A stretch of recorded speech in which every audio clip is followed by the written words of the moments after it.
Di Australia, larangan seumur hidup untuk pelatih Greyhound Anthony Bullock memicu perdebatan tentang standar kesejahteraan hewan Tasmania. Di Australia, kuda liar ditembak dari udara di Taman Nasional Kosciuszko sebagai seluruh ekosistem di bawah ancaman. Di Israel, kata kabinet, dijadwalkan untuk digunakan polisi kebakaran langsung terhadap pengunjuk rasa, menghalangi jalan selama multi-front war. Musk menawarkan Starlink Internet untuk organisasi bantuan diakui di Gaza. Rusia mengatakan pemboman Gaza Israel melawan hukum internasional. Pekerja asing sementara di Kanada telah meroket selama dekade terakhir, menurut StatsCan. Virgin Atlantic menangguhkan rutenya dari London ke Austin, karena dikatakan ledakan teknologi kota sudah berakhir. Rogue Intermissions di Killers of the Flower Moon di bioskop, Spur Movie Studio, untuk mengintervensi. Barry Manilow sets a very Christmas music special di NBC. Badai salju yang signifikan pertama, mencapai bagian Kanada, sementara area lain bersiap untuk memecahkan panas. Ekuador untuk memaksakan pemotongan listrik, saat El Nino memukul pembangkit listrik tenaga air. Pro-Moskow politisi Ukraina, ditembak dalam upaya pembunuhan yang jelas. Perdana Menteri baru Slovakia menyebut Ukraina negara paling korup di dunia. 600 orang Amerika diperkirakan terperangkap di Gaza.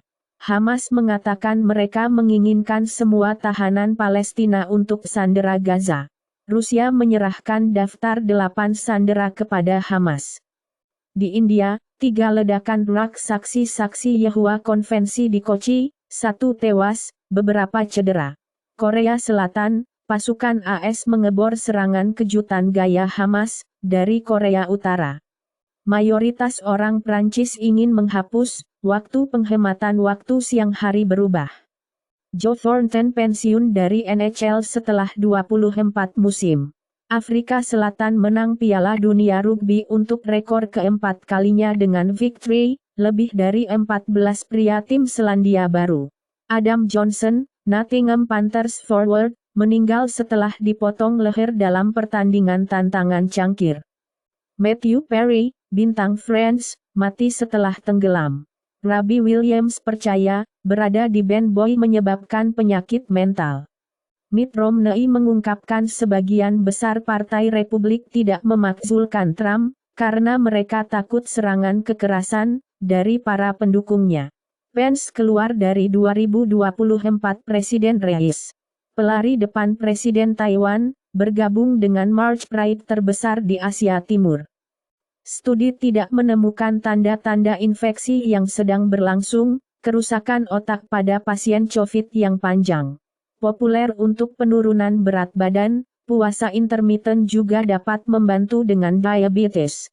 Panera menampilkan peringatan tentang limun berkafein di semua toko, setelah gugatan atas kematian pelanggan. Departemen Pertahanan mengumumkan bahwa Amerika Serikat akan mengejar varian Mattern dari bom gravitasi nuklir B61, menunjuk B6113, yang menunggu otorisasi dan apropriasi Kongres. Cruise, layanan robotaksi GM, menangguhkan semua operasi tanpa pengemudi, secara nasional. Armada truk angkut berat Imperial Oil, di situs Kearl Oil Sands, sepenuhnya otonom. Individu dengan ADHD yang merupakan tipe malam, lebih cenderung memiliki gejala depresi.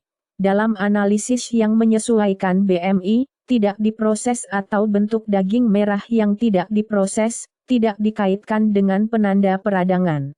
Laktat mengaktifkan rantai transportasi elektron mitokondria, terlepas dari metabolismenya.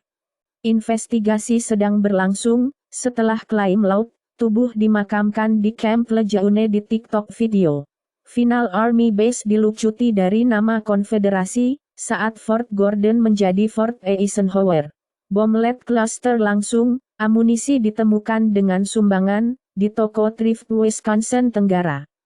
Saluran LAPD YouTube ditangguhkan, karena memposting konten kekerasan.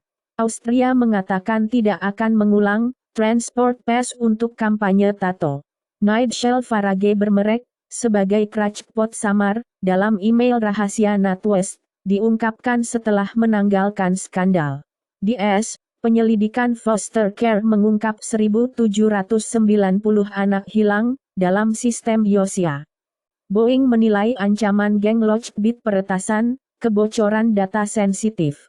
Sebuah studi baru dari Kantor Kekayaan Intelektual Uni Eropa, EUIPO, menunjukkan bahwa pembajakan online telah meningkat untuk pertama kalinya dalam beberapa tahun. Faktanya, tingkat pembajakan telah turun selama beberapa tahun, jadi terbalik dalam tren itu signifikan.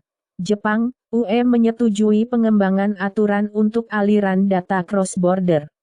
Nomura menilai kembali rencana bisnis China daratan sebagai kerugian.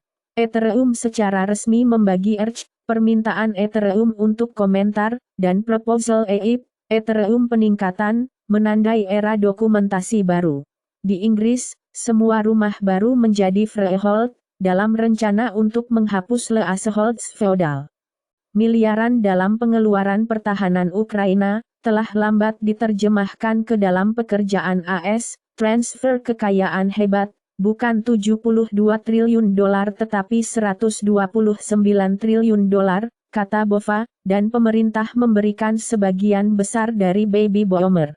Biaya 50 dolar untuk pengasuhan yang buruk, karena restoran mengancam biaya, saat anak-anak tidak berperilaku. Kota Ekonomi Pengetahuan Saudi, menandatangani perjanjian 960 juta dolar dengan Gezhouba China. Milei Argentina menuduh perusahaan Cina, mempromosikan iklan pro masa di Argentina. Australia memasuki pembicaraan perdagangan bebas endgame dengan Uni Eropa, untuk kesepakatan 5 tahun dalam pembuatan. At no stage diberikan peringatan, Netanyahu menyangkal mendapatkan intel of Hamas attack. Israel mengingatkan para diplomat dari Turki, untuk memikirkan kembali hubungan dengan Ankara.